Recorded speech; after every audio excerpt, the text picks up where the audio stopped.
What's happening, YouTube? This is Scooping Around. Welcome to a Let's Play of Fire Emblem the Sacred Stones.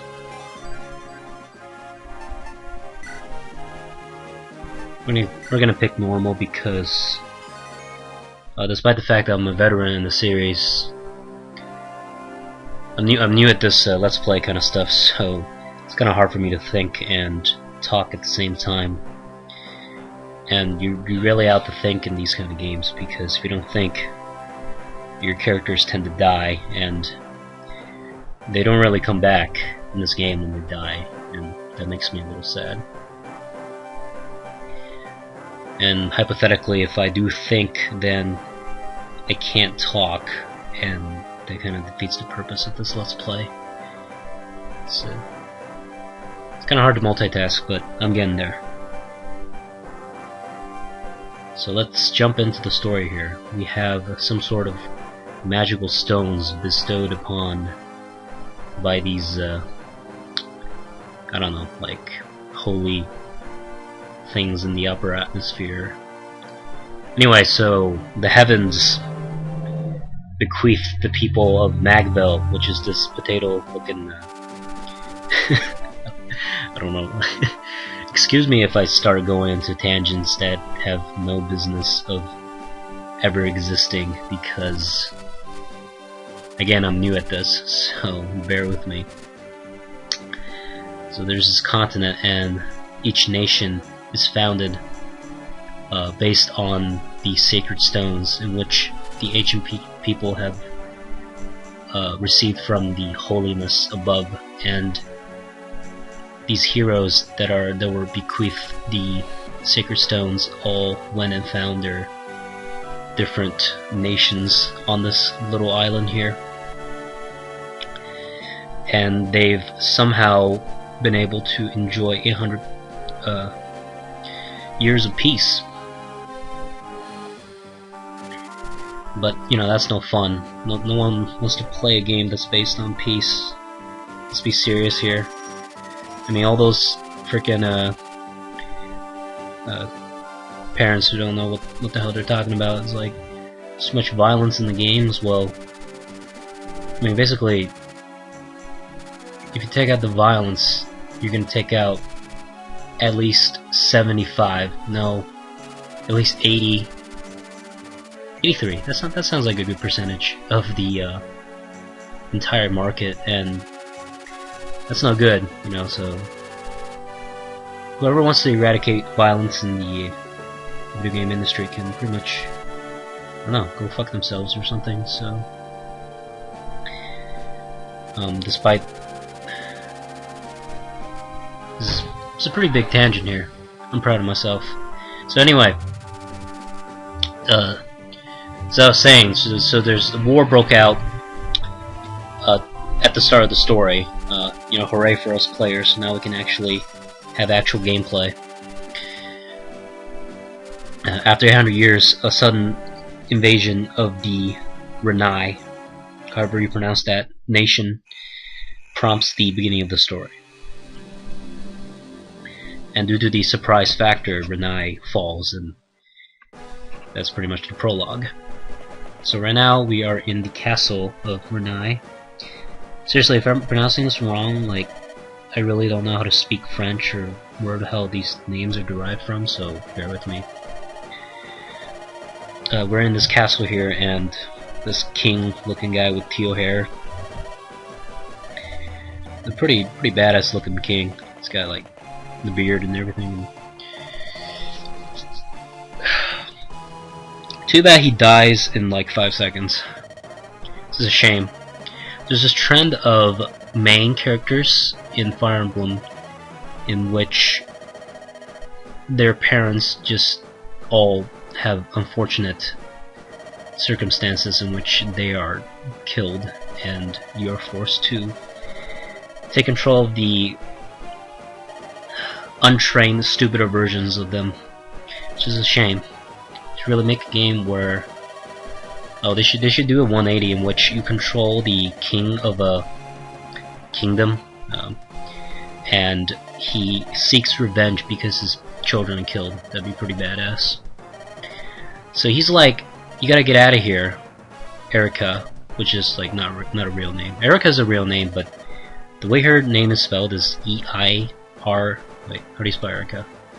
E-I-R-I-K-A, and you know that's not a real name. So I don't know who came up with that name, but it's kind of weird.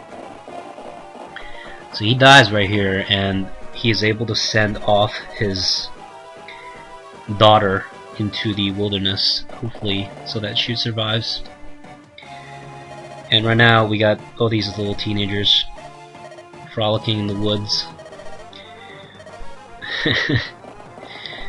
Fire Emblem is a pretty peculiar series because the elite soldiers of the world are aged from anywhere between 10 to 17. And you know that because you control them, and at most you're controlling like 12, 15-year-olds versus literally like an army of 1,000, and you pretty much walk away unscathed. It's incredible. I mean, you're controlling a squad of super soldiers, and I don't know, it's a little badass, but it's a little unrealistic. Can't have everything, I guess.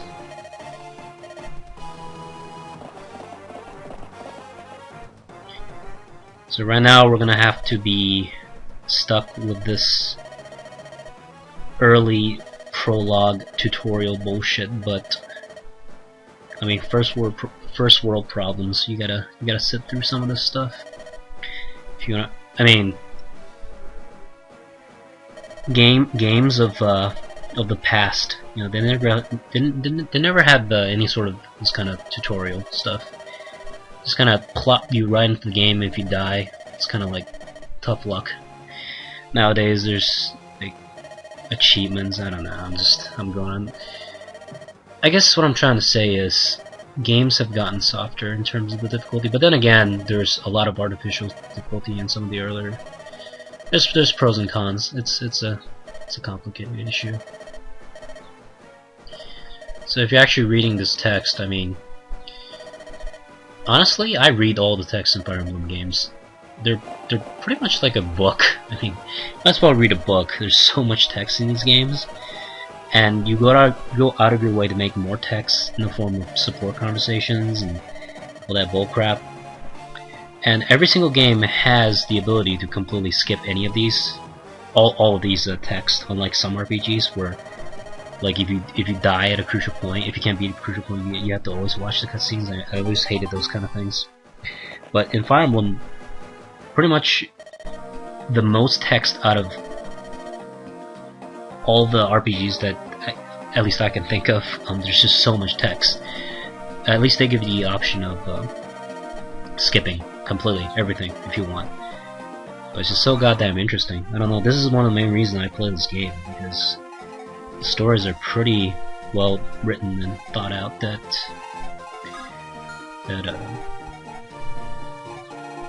It's a plus from the superb gameplay. I know, it's overall good series. So if you haven't played them, definitely check them out. So right now we're kind of playing with luck here. It's kind of like rock paper scissors, in which she's holding a sword, and sword goes well with axe in terms of there's a really low chance that they can hit me, but if they do hit me, I'm gonna have to restart this chapter, and that kind of blows ass, but we'll see. So 39%, which is not actually 39, but it's kind of hard to explain, and I'm too lazy to actually explain it, but it's close to 39%. That hit percentage that you see there, it's you can take it as 39% if you want, but in reality it's lying to you. So sweet. Now hopefully she gains some power on her level up, because everything is pretty okay. This is going by pretty sweet. But the ultimately it's the stats up that matters.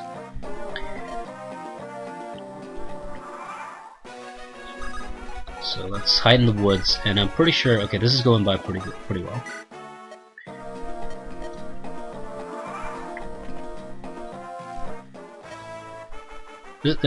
On account of this is my first Let's Play, I'm not quite sure what my audience is. So, holy mother of Jesus!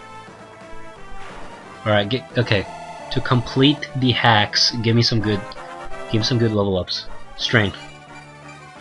Okay, not bad, not bad. I mean, that's expected. Okay, so I'm pretty satisfied with that. So there we have it. That's the tutorial.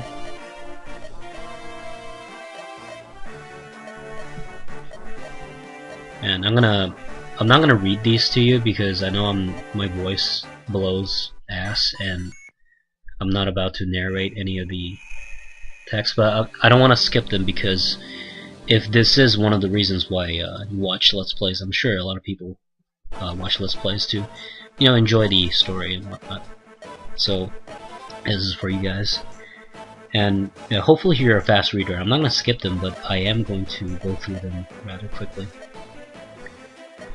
And I think today we're just gonna finish this chapter and see what happens. And maybe not. Maybe I'm gonna have to cut.